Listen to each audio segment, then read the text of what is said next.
I'll wait just another minute.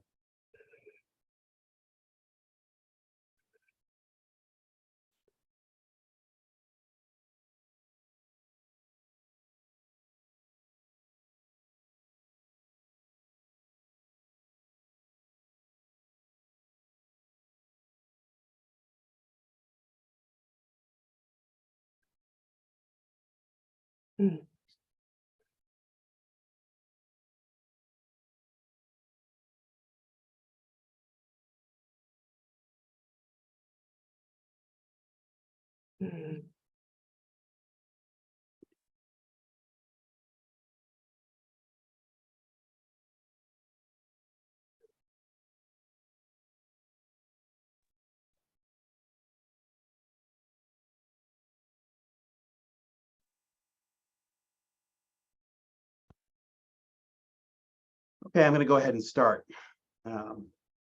Please feel free to pipe up if you have a question while I'm going. I have a little PowerPoint first, and then I have a couple of photographs that I'm going to scan with everyone here to give you sort of the in-depth of what digitizing and then uploading a couple of items looks like. So what we're hoping to accomplish by digitizing any of our collection and making it available is that it massively increases access to our collection. It massively increases findability, not only for people outside of the library, but even for people within the library, because despite all the systems we have for finding stuff, sometimes it's easier to just type into a search bar and things pop up. And finally, it significantly decreases the wear and tear on an item. If there's particular items that get a lot of use, and maybe they're not quite what they used to be, then by scanning them and by giving people a digital surrogate to use, that will greatly increase the length that the item will survive. So this is a Google search for All Souls Hospital, which is a hospital that used to be in Morristown, and that's ours, number 2. And the Google search results. So we get lots of hits from Google because the digital collections are crawled by the Google the bots, and we come up in the search results. This is an item. This is an item in our collection. It's a Morristown High School yearbook. Yeah. The yearbooks are very popular, and this one in particular has seen better days. And so now that it's scanned and online, we can tell people to use the online version instead of giving them this, so this can be nice and safe on the shelf. You do lose some control over items, which is something to consider. There's steps you can take to prevent people from taking the images off of the site, but ultimately, that is always something to consider. So what do we use? But 90% of what I do, I use a big flatbed scanner. It's sort of the perfect tool for this purpose. We also have a digital camera that we use for certain items that we can't scan, but the digital camera is much harder to get a good image than the scanner.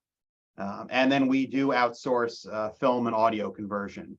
So we have cassette tapes, and we have sometimes 16mm film, 35mm film, and we will pay to have that digitized outside.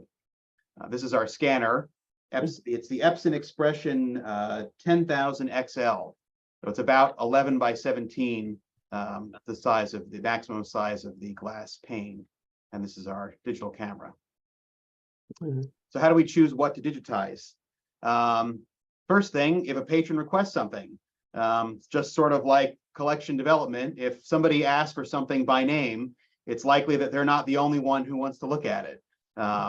So we've had patrons, both patrons locally and patrons who have called in or emailed in from other places, who have found some item in our collection and asked if they could have an image of it. And oftentimes it's better for us just to put it online publicly rather than make a scan just for them.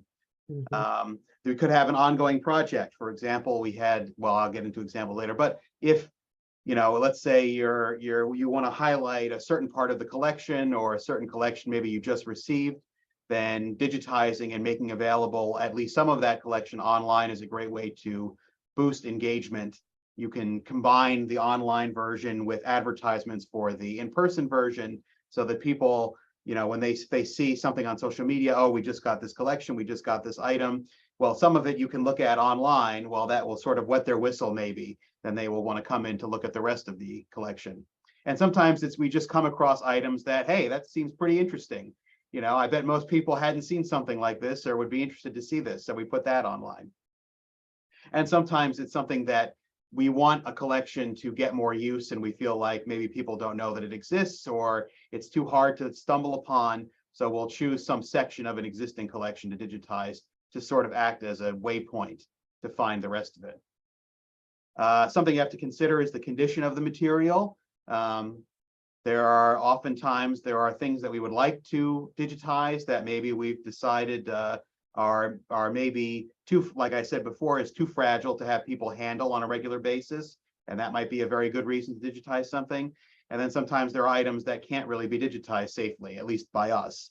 And in some cases, it might be worth it to pay to have it conserved outside the library, and then so that we can get a digital copy of it. This is an item that we have online, tracing of a tavern license. Someone contacted us from, I believe it was Kentucky, and she's a descendant of the person mentioned in this item and wanted to have an image. So we figured, it's a pretty interesting thing. Why don't we scan that and we put that online? This is an item that this is a map of Boonton from 1900. I know it's very small, but one of my coworker, Jeff Moy, was writing an article for the Morristown Green on the history of Boonton. And we figured, why don't we put this up there as part of that? And it's been a very popular item. It's a very interesting item. I can direct it to you later. And it's very neat to be able to zoom in and see all of the little streets, and it gives you the names of the owners of various properties. This is just an interesting item that we found in a collection. This is a ticket to the impeachment of Andrew Johnson. There must have been, I don't know precisely how it came to us. It's likely maybe that there was someone in Morristown who was politically well connected enough to have gotten a ticket to be in the gallery in the Senate at the time of the impeachment. So we have one of those. Okay, about resolution image types. So you'll see this PPI and DPI. PPI is pixels per inch. DPI is dots per inch. Dots per inch is with reference to printing, because it's talking about the little ink dots that printers create to create an image on a piece of paper. Pixels per inch, if you're not printing something, then usually pixels per inch is what we talk about. This is a link that I will post afterward, and if you'd like, I can give you access to this slideshow. This is the National Archives and Records Administration. It's about a 100-page document that lays out very detailed guidelines for creating what is called digital masters of original items. And it gets very specific, and it's a little intense. So I have maybe rule of thumb that are probably good enough for the vast majority of scanning you might want to do. The thing to remember is that the appropriate resolution for a scan depends on the size of the object. The smaller the original object, the higher the resolution has to be in order to create a clear digital copy. So 600 pixels per inch is a good standard, and a lot of that you want to check in your scanner, or if you want to purchase a scanner, this is what you want to figure out. 600 pixels per inch is appropriate for most photographs. 300 pixels per inch is appropriate for most printed documents, simply because there's less detail in the printed document. It's easier to capture the image. Now, the thing you need to consider is that the higher the resolution, the higher the file size. So if you have a given, like an external hard drive or something where you're going to be keeping your digital copies, or if you have a website that you want to put them up, you're constrained by the amount of space that you have. And so this is what you need to consider. TIFF. TIFF is a file format. This is the archival uncompressed file format. So when we're scanning things, when we're scanning the originals, what we scan them into is a TIFF. When they go online, they become JPEGs. A JPEG is a compressed, and it's explicitly a delivery format. So you would never put a TIFF online, but if you're scanning an item with the intention of creating a digital archival copy, that's when you want a TIFF, because it's a much higher quality image. And then PDF. I work with PDFs a lot because we do scan documents and we do have items where there are multiple pages in the item that I want to preserve as a single object in the online collection. And OCR is optical character recognition. So if I have, let's say, a 25-page document that I want to put in our online collection, I can scan it as a PDF. I can OCR it, which means that the text is now searchable. So if someone searches in our online collections for a surname or a location that appears in that text, that item will now appear. Something else to consider, it's very easy to scale down resolution after the fact. So you always want to sort of err on the side of scanning the original at a higher resolution, because it's very easy to go down after the fact, if for whatever purpose you may need to use the image for it. So this is a photograph in our collection of the library. It was scanned in 2010 at 400 ppi. That's the pixel 3880 by 2992. The TIFF of this image is 63 megabytes. The JPEG is 6 megabytes, and that's all down to compression. You want to think about it having a backup, and you want to, we have a system in place where we don't really have to think about it too much. And this is the rule you may have already heard. It's the 3-2-1 rule. You want 3 copies of the data across 2 different storage media with at least 1 offsite. The way that we do things here, we have 1 external hard drive that's sort of the primary storage space for all of our digitized content. We have a second external hard drive that lives here right next to the other one, and all it does is back up every evening, automatically backs up the other external hard drive. And then I have one that I actually keep at home, and I bring in periodically to back up to that, so that if there's some type of catastrophe here in the building, we will still have a copy of all of our digital and a copy of, frankly, all the hundreds of hours of work that have been put into this, not just by myself, but by my predecessors as well. So we use Content DM. Content DM is an OCLC project. It's part of the umbrella organization. It supports a certain amount of customization with the website, although I would say that you do have to put in some elbow grease, and you might need to develop some expertise maybe if you want to have significant customization. But it also has a sort of turnkey functionality where if all you're looking for is a place where you can put digital objects for people to find, it's very simple, very easy to set up. It supports a variety of formats. I already said images, PDFs. It can also do audio files. It can do video files. There are reasons to maybe move video off of Content DM because video is a very large, very heavy file format. So you are paying per gigabyte of space. The way we do it is that when we have video to put up, the library has a YouTube channel, and we put the video up on the YouTube channel, and then we can embed it into Content DM. And then we get the benefits of having it findable in our digital collections without the negatives of holding all of this very expensive in terms of data on our Content DM instance. Supports a wide variety of metadata schema.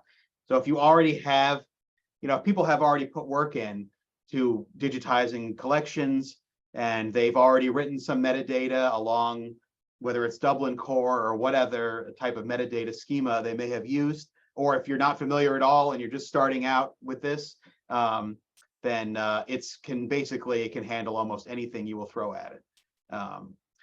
This is an interesting, I don't know, this may not be relevant. It's not relevant to us so much, but the way that Content DM works is that you can have sort of an administrator and then multiple users that can all contribute items to the collection. So if you have maybe volunteers, you have multiple staff who work on this, on and off, what you can do is you can give them all credentials to access certain functions of Content DM, and they can scan and upload items, and then you will have the final say as to allowing things into the public collection. There's support for Google Analytics and Google Search Console, which we use pretty regularly to track traffic to the website. If you haven't used Google Analytics, it's just it's sort of a free Google service that allows you to track users to the website. And also it'll tell you where the users come from, which can be useful. And then Google Search Console is that's the tool that allows you to maybe better integrate your collection, your website with Google's search functionality. Now, this is going to change. The nitty gritty is going to change sometime in the next 18 months. They've been working on a change for quite some time. Right now, and we'll get into this later, I'll give you very specific. I'll actually scan and upload some stuff so you can see in detail. But there's both a program and there are web-based HTML collection management and administration, websites and functions. So it can be a little complicated. It's a little unintuitive. It's it's not a sort of shiny program from a multi-billion-dollar company that we're all used to using, where everything just seems to work pretty well. This is something that requires a little more of a learning curve. All right, so I want to give it and sort of an overview of my general workflow when it comes to digitizing items. So the first step is to capture the image, whether that be with the camera, with the scanner, what have you. That's the first thing you need to do, is create the digital copy of the image. Sometimes it requires some editing. There are some things where, especially with maps, I'll scan it in pieces and then have to put the pieces together. Sometimes there are photographs that they have some type of grain issue, they have some type of damage, or they have, they've just with age, maybe they've yellowed, maybe they faded, and I will sometimes try to make them a little more visible in photo editing software. And then you need to place it somehow in your local file system. It's really important and you start out small. Let's say you only have a couple, a few items, 100 items, 200 items.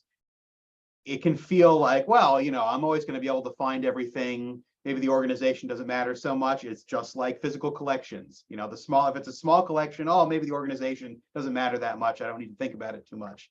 But as you get bigger and bigger, you want to have a system in place so that everything has a place where it's supposed to be, and you'll know where it is. And to that end, we have a numbering system. The numbering system fits very easily into just a local Windows Explorer file system, so that we know always where an image is going to be when we have that identification number is all we need in order to find the original scan of the image. And then I use the Content DM project client, which is a free piece of software that Content DM just hands out. This is what allows you to create metadata. It has a whole lot of functionality, but again, this and the other parts of Content DM are going to be changing shortly. And then you have to go to Content DM administration. So the project client is meant to be used by a number of different users. That all feeds into the web-based administration. Again, I'll go over this in detail. You'll see all of these things actually happening. So I'm going to go in more. This is more detail. So we use Epson. We have an Epson scanner, and it came with Epson scan software, which is perfectly good for this purpose. It's in this software that you select the resolution of the item. Like I said, usually 600 ppi for images and 300 for documents. They give you a preview of the scan. You select the location in the file system where the scan is going to go. Select the type of the file. Usually, if it's an image, you want to scan it in TIFF. If it's documents, maybe you could scan it directly as a PDF, although sometimes it will also scan documents as images first and then turn them into a PDF later. Create a name for the file using hopefully a pre-existing naming system, and then execute the scan. And then from there, you've got the digital files. You want to do any kind of editing, if you need to do any kind of editing. If it's a PDF, we have Acrobat Reader allows us to OCR, optical character recognition, the PDF to make it machine readable. Sometimes you may have to stitch together. Like I said, I have to stitch together maps sometimes. OCR the text, edit as needed, and then rename and maybe place the file, according to your existing system. These are some software. We use Adobe Photoshop. Photoshop has gotten very expensive, sort of famously. They have a competitor named Affinity Photo, which is Photoshop is now a subscription. You can't just buy a copy of Photoshop and have it in perpetuity. They need you to pay a monthly subscription. Affinity Photo is not cheap, but you can pay a one-time price to buy the software, and then you have the software in perpetuity. You may have heard of something called the GIMP. GIMP is an open source free competitor to Photoshop that's got a bit of a steeper learning curve. I would say it doesn't have quite the functionality, but if budget is your primary concern, then this is definitely an option to consider. If you're not familiar with TechSoup, I would definitely check out TechSoup. TechSoup is they sell software, both software and hardware, specifically for nonprofits. And it will basically give you very large discounts on some software, including Adobe software. So that's definitely something to consider. And we do use Adobe Acrobat Pro. It has been worth its weight in gold. We bought it. I knew that it was going to be useful. I did not realize how useful it was going to be. So if you work with PDFs at all, I would highly recommend thinking about picking this up. Okay, so now we've got our image in the right place, and now we're going to put it into Project Client. You choose the collection for the item. Maybe it's a pre-existing collection. Maybe you created a collection for a new group of items. The item is going to be added to the project. Project Client automatically converts the file. So you scan it as a TIFF. It's kept in your local file system as a TIFF, as an archival file. Project Client will automatically convert that to the file format as JPEG 2000. And that's the web designed image storage. Nobody keeps TIFFs as their online image delivery because they're just too cumbersome. And then you write metadata for the items. Project Client has a lot of useful tools for writing metadata. It supports controlled vocabularies. If you have a great number of, let's say you've got 100 items as part of a collection, and a lot of the metadata is going to be the same, like the author, the photographer, maybe the type of item, format of the item, the date, maybe the photograph was taken. You can enter that information and it will automatically populate all of the fields that you wanted to. And then you upload it from the Project Client, from the software, for approval. And then to be approved, you need to access the Content DM administration page, which is a web-based page. Select the collection, go to the item approval page. Again, I will show you this in detail. And then this is an opportunity for the administrator to double check the metadata because it's always easier to catch it now than it will be to catch it later. Approve the items, and then the collection needs to be indexed so that now all of the metadata, and if there's a full text search, if it's a PDF, then that will become findable in the search function of Content DM. Okay, so let me go ahead and do this. Let's see. I have two items that I'd like to scan. One is this. I'll show you quickly here. This is a Volkswagen Beetle with a little face on it from the Morristown Police from the 1970s. And I have an item that was just donated to us recently. It's a 1934 photograph of a train engine from the Morristown and Erie Railroad. So, okay, let me minimize this. I'm going to bring up Epson scan software. This is what we use to do scanning. This is one of those pieces of software that hasn't changed in probably a decade because it doesn't have to, because it does everything that I need it to do right out the gate. So let me start with the Volkswagen here. Okay, place it on the scanner bed. This is all very easy to use if you've ever used a scanner. So you can see here, I can choose the size of the initial scan. This is what the preview window is going to show me. The orientation of the item on the scan bed. This is the resolution. You can see it goes up to 1200. The time that it takes to do the scan will change a great deal depending on the resolution that you select. But like I said, 600 is very good for most photographs.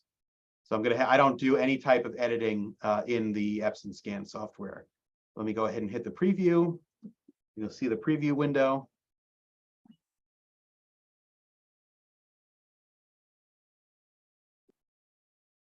Okay, so here's the item. You can see actually it got cut off a little bit because it's a little bit bigger than letter size. So I'm actually going to go back and select a little bit bigger here and redo the preview here.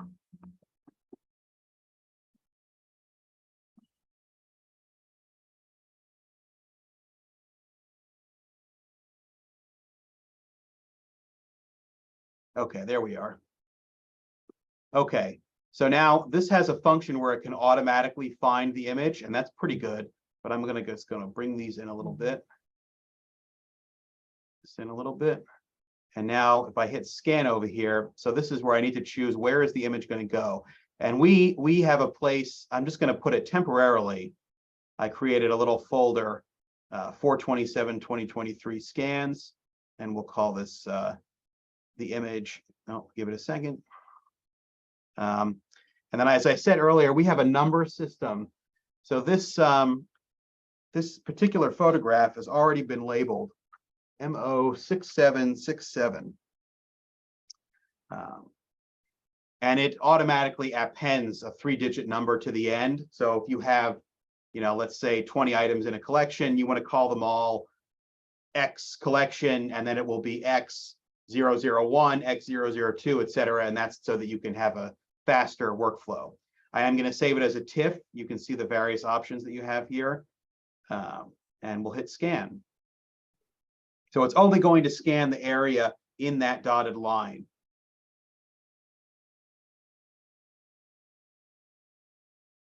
It doesn't actually take 3 minutes. I don't know, the time estimates there are not accurate.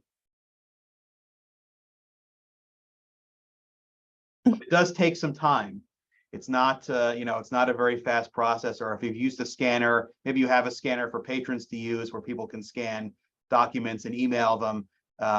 Scanning at a higher resolution than what those sort of standard photocopiers scan at does take significantly longer. So this is this is sort of the nut that can't be cracked when it comes to the amount of time that it takes to do this stuff. There's really no way around it, unfortunately.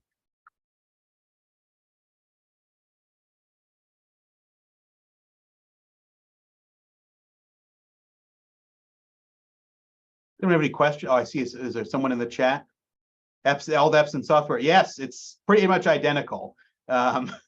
There's I've seen images online where it looks slightly different, but yeah, it's pretty much the same. I have an Epson scanner at home, and I use the exact same software at home, which is good because what it means is that there's a lot of support out there, both created by Epson and created by users when it comes to understanding how to use this stuff. And this scanner and a lot of Epson scanners can also scan film negatives, which can be very useful if that's what people are donating. Mm-hmm. Okay. So the scanner has finished and it's just processing the image file.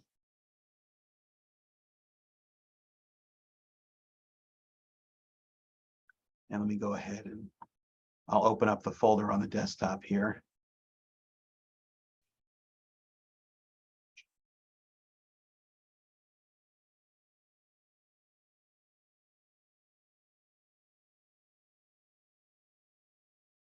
Anytime now.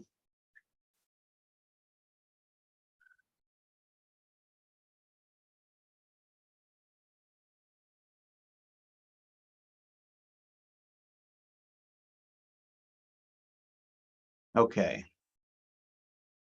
All right. So here is the, oh, where is the folder? Oh, I can find it this way. Here we go. So here's our image. Mm-hmm. Now, I don't think this requires any additional editing. It's a tiny bit crooked, which maybe, yeah, but it doesn't really matter. I think this is perfectly good. So I'm going to go ahead, I'm going to skip the other one for now. Let's go ahead and open up. So I'm going to close out of the Epson scan software. And we'll open up, this is the project, Content DM project client. So I'll open up this software. And again, this is just a free piece of software that that Content DM puts out, and you need to give it credentials, to your paid Content DM instance. Okay. So this is the project client. You can see here these tabs. So this is the collection that I was most recently working in, our video collection. So I'm going to go ahead and close that project. And I want to put this new image in our general photograph collection. So I'll go to NJHGC photograph and image collection and open that project. And I might have a couple of things. I have a couple of things in here already. You can see, but I'm going to go ahead and add the item that we just made. I need to rename it. See, I'm skipping my own workflow here. Okay, that's what we're looking for. Add that, and it'll give you a little preview, thumbnail. Okay, added 1 of 1. And the benefit to this is that you can add, if I had 100 items in that folder, it could add all of them simultaneously. So here's the item. This is the I'm going to copy this, and we'll put this in our image ID. See, it's already grabbed. I have it set up to just grab the file name as the image ID. And what should we call this? I guess we'll call this, say, Morristown Police Novelty. I don't know. Let's say novelty car. Morristown, New Jersey, circa 1970. Okay.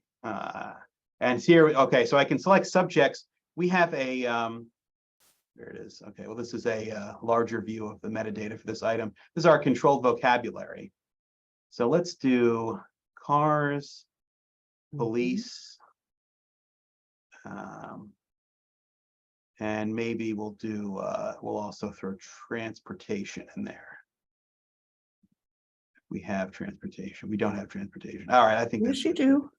We do? Yeah, keep going down. I just saw it. It's right under tourist attractions. There we go. Transportations. Okay. Yeah, there it is. Great, thank you. Look at that. What was this? Save that. Okay, so there are our subjects. Keyword. Okay, now there is a note on the back of the photograph. I'm going to add that to the description.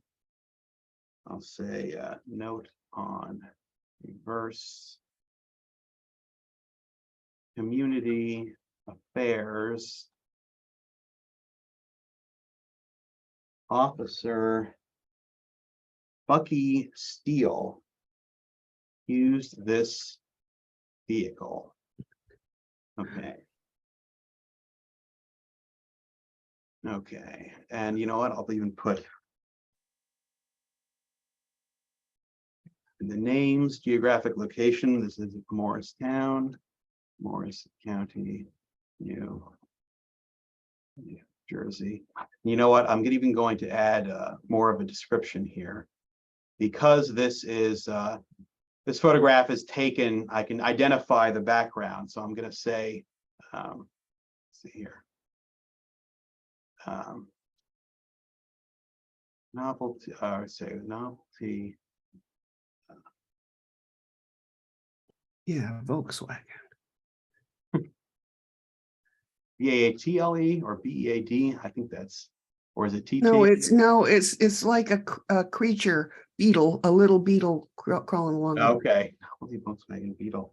Volkswagen Beetle taken in front of Vale Mansion, let's say, former municipal building. Okay. There's a typo before Officer Bucky Steele. It says Office Bucky. Look at that. See, this is why you have multiple eyes on this. and it's it's never perfect. We will regularly. I'll be looking at the public view of the website and see something and be like, oh well, there's an error. Got to go fix that. Okay. Description. What else did you? Creator. I do not know who the photographer is, so I will leave that blank. You know that this is circa 1970. This is a color photograph.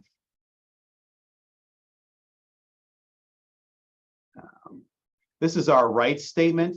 So we have, it's just a, it's a link to a PDF that we host on our website, which basically says we make no claims about the copyright status of any of the items in our collection. It is up to the user to obtain permission from the copyright holder, whoever that may be. So I'm just going to put that there. Every single item in our collection just has this link under copyright statement. Image ID, so the identifier is the identifier in this case is just the image ID without the file extension. The holding institution, that's us. And we will leave it at that.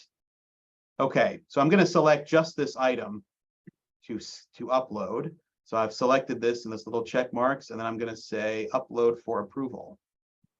And it'll give me a progress bar down here.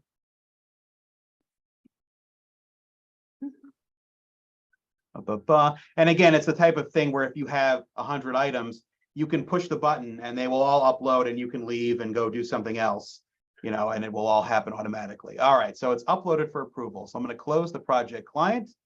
And now I'll go to the web-based, this is the web-based content DM administration page. So here I can make changes to any of the collections. I can edit metadata. I can delete items from the collection. Basically, I can do almost anything.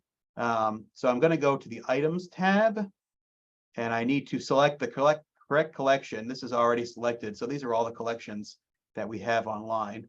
And if I go to approve, you will see here is our item, Morristown Police Novelty Car. And I can edit the metadata here, but I'm not going to do that right now. And I'm just going to hit this approve and index all. So that'll, if you have even 100, 200 items in this list, this will just approve and index the collection. I'll hit go. And it would take some time. I don't know precisely what it's doing. Something on their end doesn't quite matter, but it's approving the items. And then once that's done, we'll head over to the index tab, and it essentially, whenever you add, you know, any number of items, and obviously you want those items, the metadata for those items to now be part of the you know, searchable index of the collection, you need to re-index the whole collection. And you can set up, there's a couple of our collections that are set to automatically index themselves daily, weekly, so that you can establish sort of a regular flow of items into the collection, and you won't have, you can automate some of this. But I just have it indexed whenever I add. So we don't add things enough to do a regular, you know, a standard automatic index. So I just index things when I add something to the collection. Oh, I see questions here, folks. Oh, I see. I spelled Volkswagen wrong. Well, it's okay. I'll show you how to edit metadata after the fact. Beetle, B-E-T-L-E. The control terms we created. So you create the control vocabulary. It might not be a bad idea. You know, you can look online and find lists of control vocabulary. It's a little bit difficult when you first start out, but once you start getting in the flow of things, you know, you'll have the vocabulary ready to go and you won't have to think about it as much anymore. Let's see here. How do you save info about the photo? That's when you so when you put things in the project client, that saves automatically. So you won't lose any metadata that you've written there. And then once you upload it, that metadata is now part of the online collection.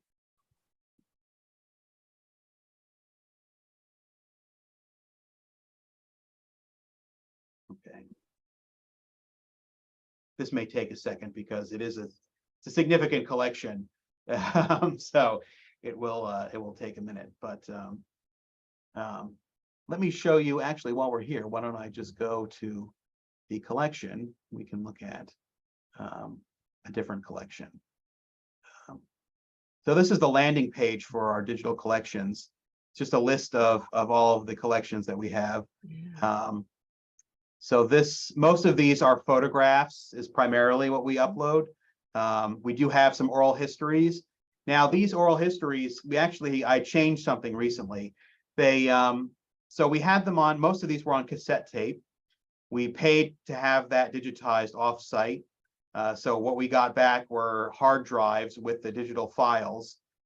We initially uploaded these directly to Content DM as audio files, but audio files are sort of significant in their size.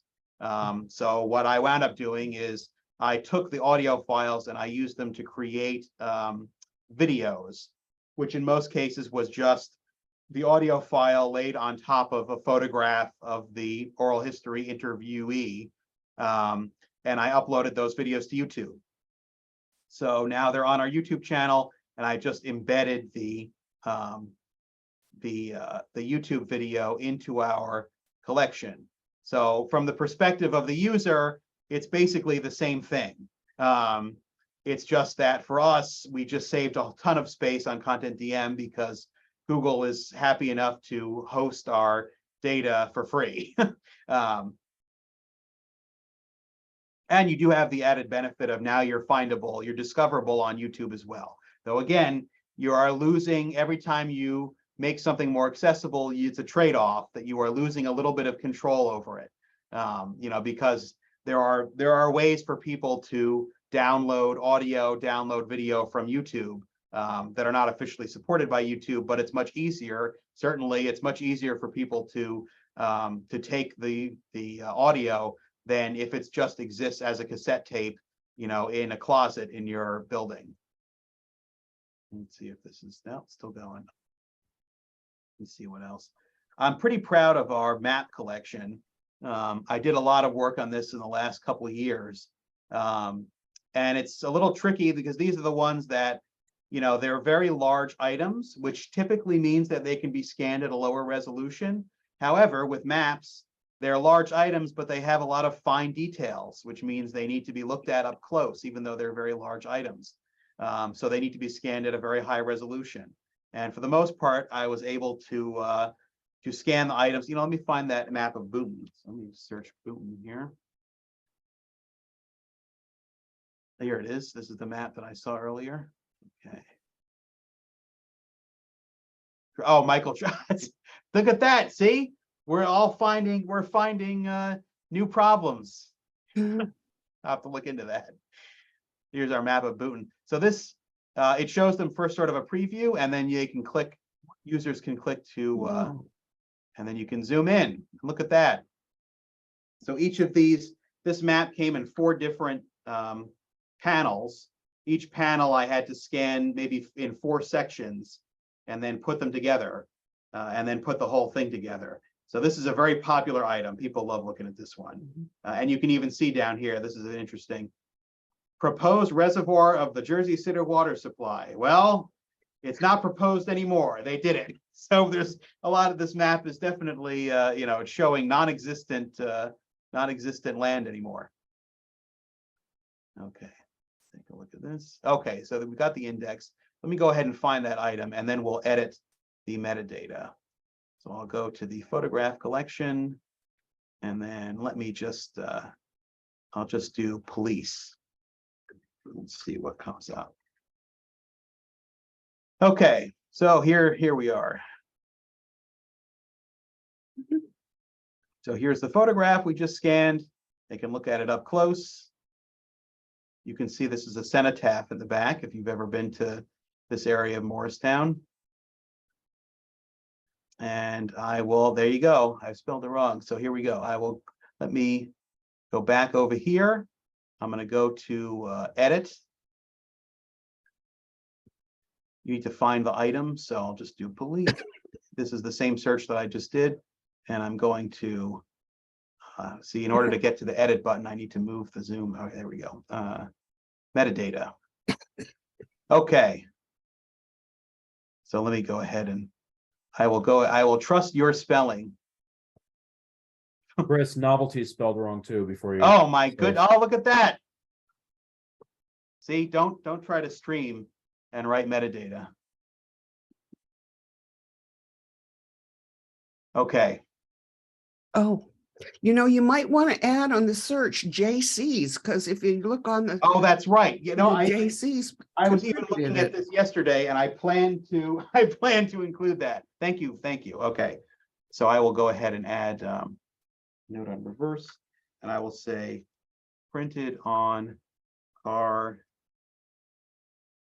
presented to the children Morristown by the Greater Morristown area JCs. Okay. All right, am I missing anything else here? I think that's pretty good. Okay. So I'll hit save changes. And now, unfortunately, in order for those changes to appear, I need to index the collection again. So even though this is up right now, it will change once the index has finished. And you know what? Let's go look at Michael Tracy again. This is the trick. You thought you were here to learn, but I'm actually using you to do my proofreading. Yes, look at that. See now, okay, this is the problem. It is Tracy, EY. So this, unfortunately, I cannot do from here. This requires a little bit because this is a beetle. Oh no, oh, Sally, you're killing me. Well, we'll have to wait. Unfortunately, we have to wait for it to index. Oh, no. Well, thank you. Tell you what, well, does anyone have any questions about the process?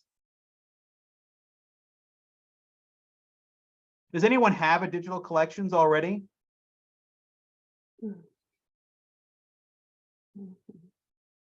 I may have been on the phone call earlier because I'm sorry I had to take one, but Sure. is you guys pay for the content DM admin, but not the client? Did I understand Yeah, that the correctly? client is just a free piece of software. It's not useful at all unless you have a paid content DM instance. So it's just, and again, this is all changing. The administration page, the project client, those are going to go away, and it's going to be one web-based system to upload items and edit items and so on. Okay, so it'll all just be one thing as opposed to two pieces of software. Yes, and Oh. actually, there is even there is a third thing which I haven't mentioned yet, which is the website editor. So if I click on that, and it's going to ask me to log in again.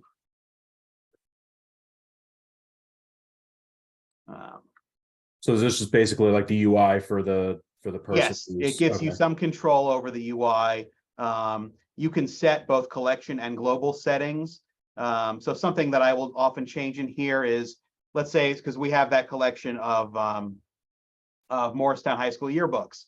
And normally we might want to, organize, if people are just browsing the collection, we might want to organize it alphabetically. If people are searching the collection, they might want to organize it by relevance. I'm not entirely sure what they mean by relevance, but for something like that's clearly, based on this year, we want to organize that by date.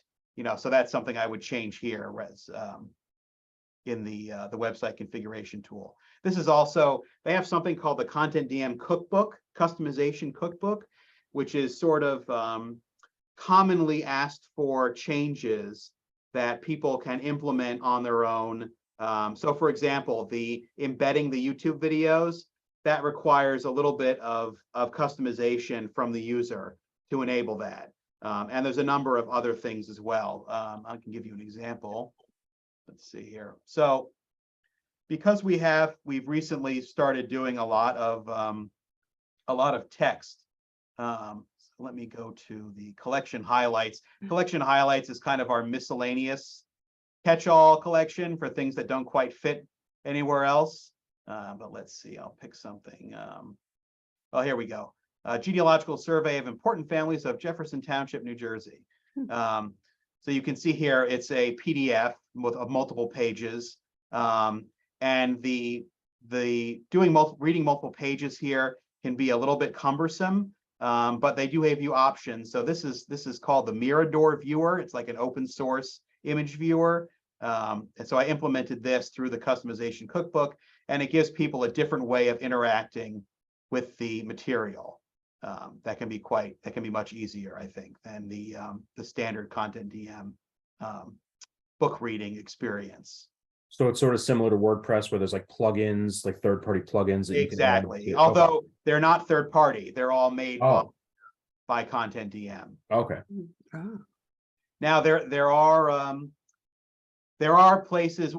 Content DM is used by everybody from state libraries to university libraries to even private. There are some private companies So us as a little public library, we're kind of the small fish when it comes to content DM.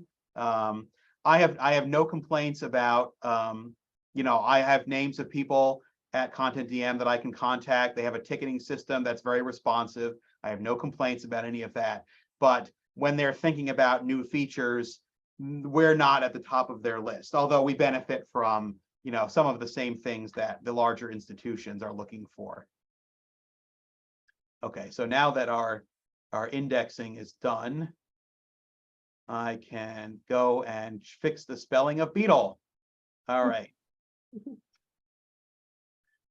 Same thing. There we go. Metadata, edit the metadata.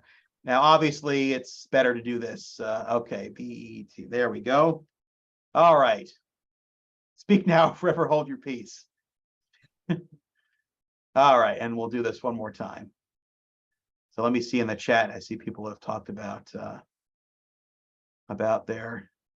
Okay, just getting started. Preservica, yeah, I don't. We had, we kind of we bought into the Content DM ecosystem, right? So it would be, not impossible to move our collection over. You can, all of your metadata is preserved. You can download all of your metadata in one fell swoop, which can theoretically then be taken by somebody like Preservica and make it kind of a seamless transition from one to the other if you wanted to move collections. But it's not, there's a little bit of a hazard involved in that. So I'm very interested to know what other people have used and what your experiences have been. Past perfect collections, yeah. We convert the web edition. Yes. Yes. There's, so I don't know if anyone has heard of Archive Space. This is like an open source project. And there are many things that we would like to do, but we are kind of, it's sort of a balancing act between, how much time is this going to take? Is it really worth it? We already have this existing system. Maybe it's not perfect, but is it really worth it to try to spend the time and the effort to move over to something else? We've also we make use of there's a website called Omeka, which offers very similar kind of system. I think it's not quite as feature rich as Content DM. It's not quite as easy. They're all web based, and as far as I can tell, if you're uploading items, it's got to be done one at a time, which could be very time consuming depending on how much you have. But what we use them for is they have a very good, very easy to use online exhibit function. So if you have, say 100 items on their website, and you want to make, an exhibit making use of those photographs or audio or what have you, they have a very easy system for turning that into an exhibit. And Content DM, especially during the pandemic, lots of institutions that were closed were trying to have some type of online presence. And Content DM has been talking for a long time about building some type of digital exhibit making tool, which we've now been told is not going to be included. It's going to be an extra fee if you want to use that. So I don't know if we're going to wind up using that, but I haven't seen it yet. It's not available yet. So we had to find other resources.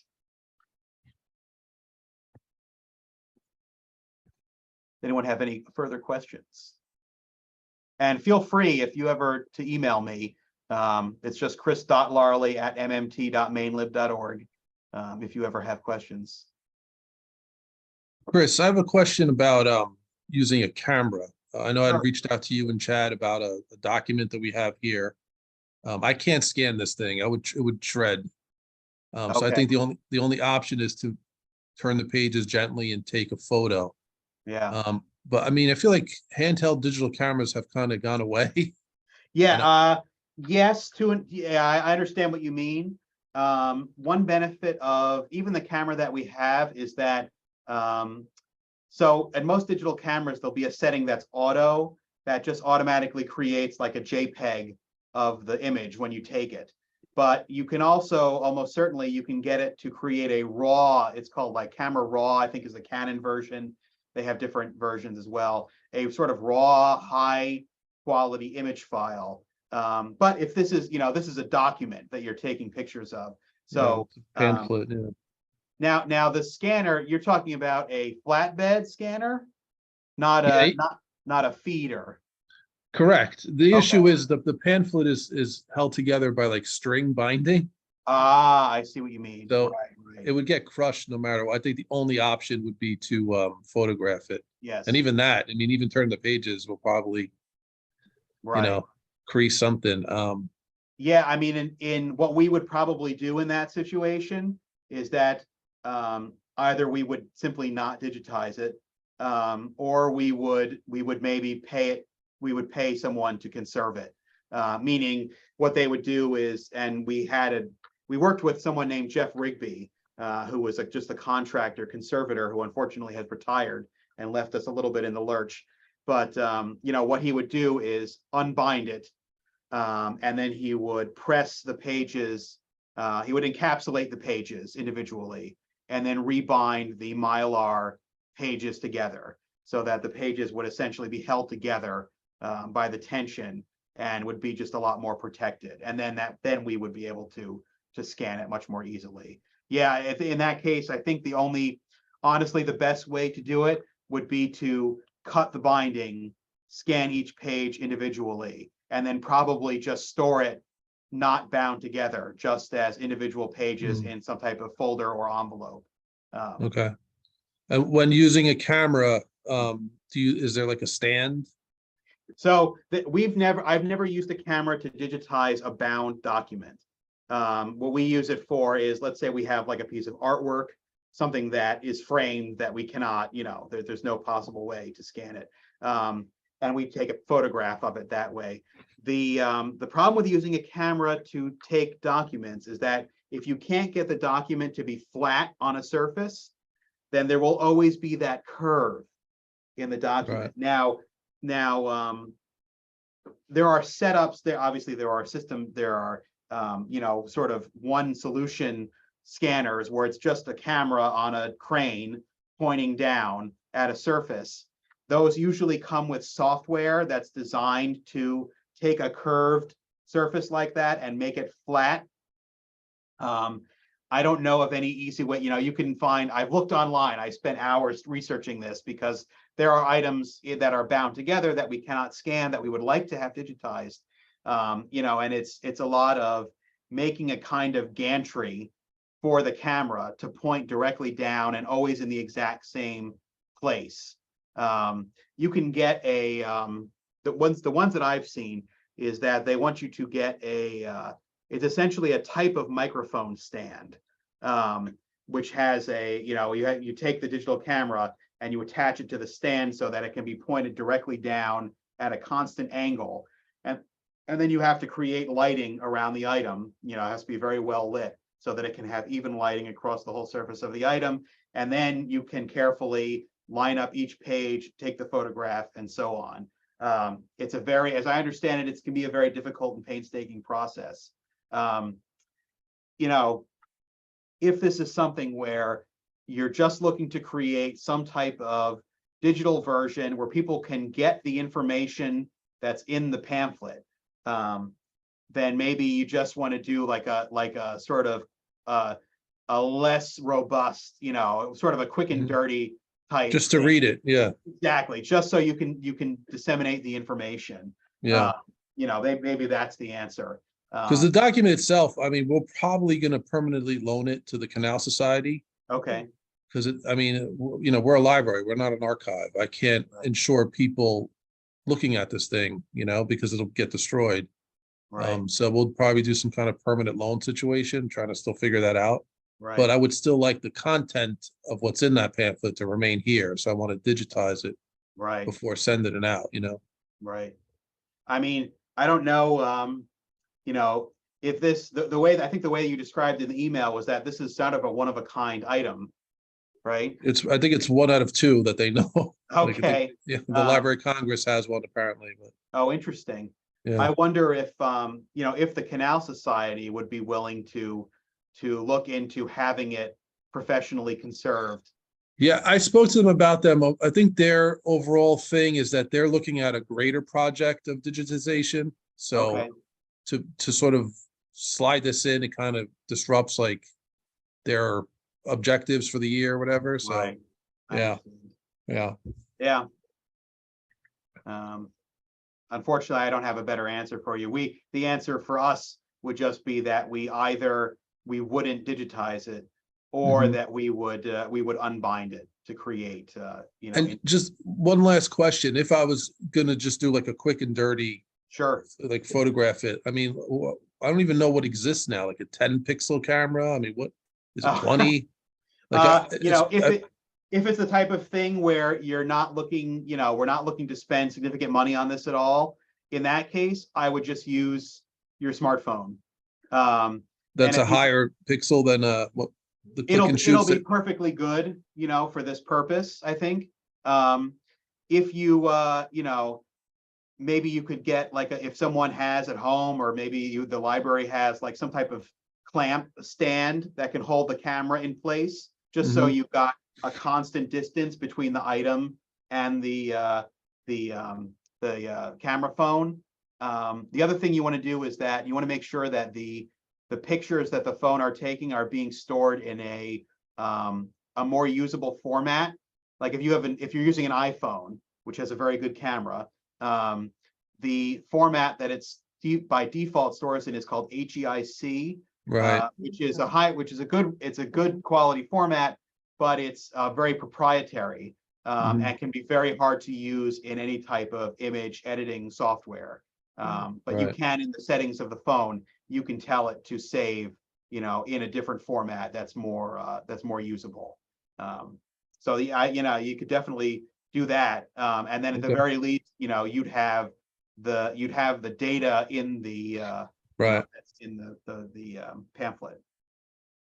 Okay. Yeah. All right. I'll look into it. Thank you. Yeah, you're very welcome. Okay, and we're done indexing here. So let's take a look at the finished product.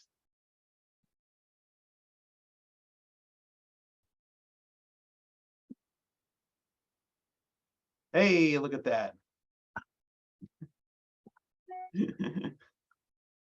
So here we are, you know, and then so the control vocabulary and subjects here, you can see these are hyperlinks. You know, so if I click transportation, it'll automatically bring up everything in this collection that's labeled transportation. So it's very useful. Let me see the chat. Any other questions?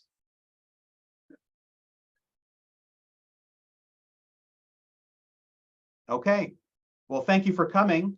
As I said, if anyone has any questions for me, feel free to email me. If you're in Maine, you can probably access my my contact information through the main the Google contact sheet. It's just chris.larley@mmt.mainlib.org, or you can email Chad. He knows where to find me. And thank you for coming out. And if you ever have any questions about individual items, or about digitizing anything in general, I'm happy to answer to the best of my ability. So just let me know.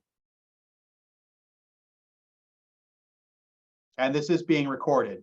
So if there's anyone you know wanted to come or couldn't make it, or a different staff member who might be interested, I see some chats. Okay, thank you. Okay, great. Thank you for coming. So if anyone wants the recording, Chad or I will have access to the recording. So just let us know and we can get you the recording. Okay. All right. Have a great day, folks. Bye-bye. Bye-bye.